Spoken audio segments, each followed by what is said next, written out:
I just thought I'd do a little share here on some jumper cables that has been lasting forever.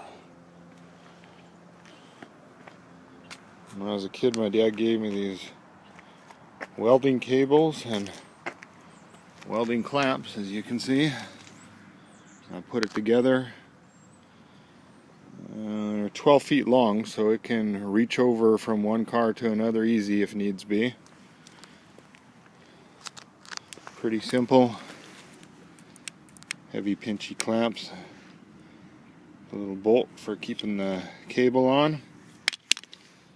This thing's been going 35 years and started up lots of vehicles and helped lots of people out. Even me a couple of times. Just thought I'd share.